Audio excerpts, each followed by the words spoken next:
Hi everyone, my name is Rasmus and I'm the Chief Technician of Blackbox Copenhagen. Today we're going to talk a bit about color, temperature and special effects. Let's look at some cool stuff you can do with color and ways to think about color. So one way is to think directly in sort of the name of the color. Do you want blue? Do you want light blue, dark blue, green, pink? Whatever color you can sort of name or imagine in that kind of way. Another way of working with color is thinking about what does it feel like or what does it have to look like.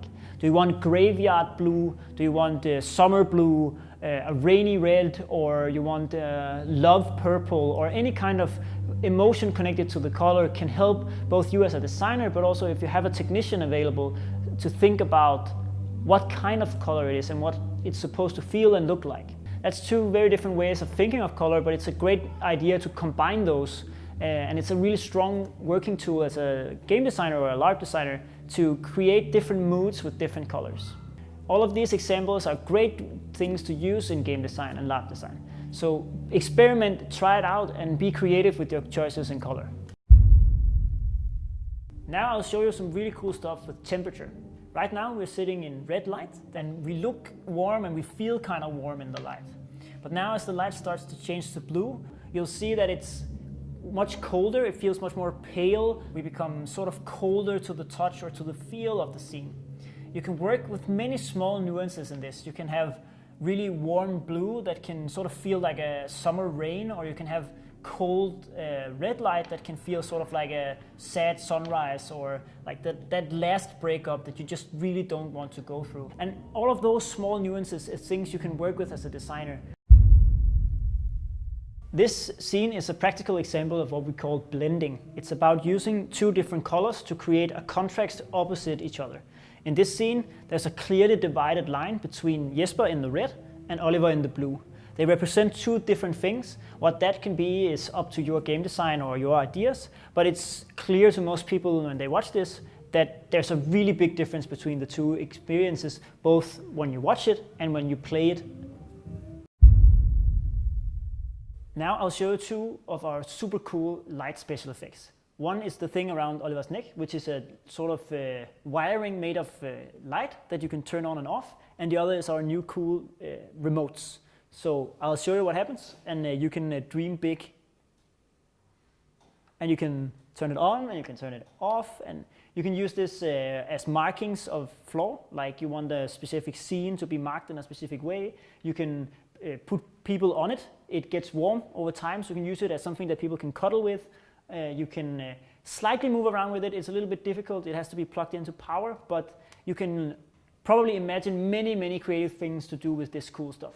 Right now, we only have it in this awesome bright yellow color. Now, that's one of the things. The other cool thing is this tiny remote. It's like a normal power plug. You plug it into the wall, and then this remote turns on and off whatever you put into it. That could be like this wiring, it could be one of the lamps that we've shown you earlier, it can be a projector, it can be many different things, and then you have remote control of it.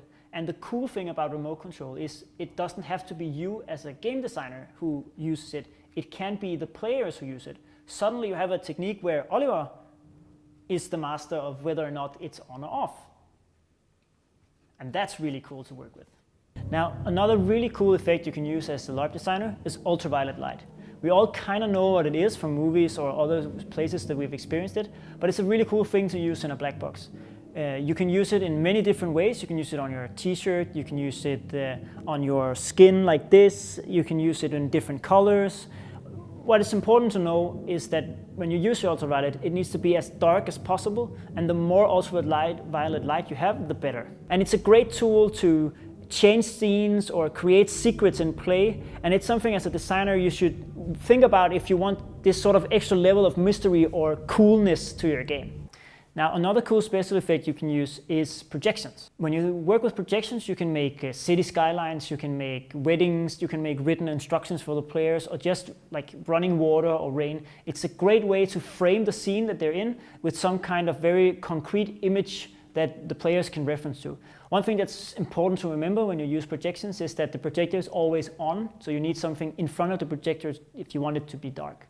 But it's a super cool tool to create a mood, a feel, a specific place, or some kind of inspiration for the players or yourself as a designer on what is happening in that sequence, what is important, what's at stake for the people who are part of this. And it's something that we see in many different games, and we really want to see more of it because it's a great way of using symbolism or concrete images of places to direct play.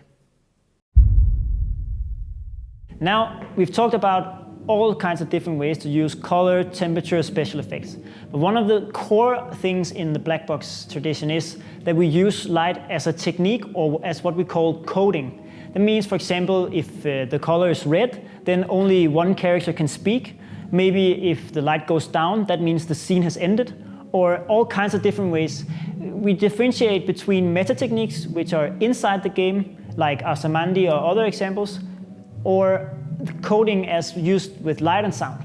It's a good idea as a designer to keep this in mind. Does your light serve a special communication or function that the players need to be aware of? But all in all, I think you're really good and ready to work with lights and start thinking lights as a designer. I'm looking very much forward to seeing all your cool designs. Thank you for watching.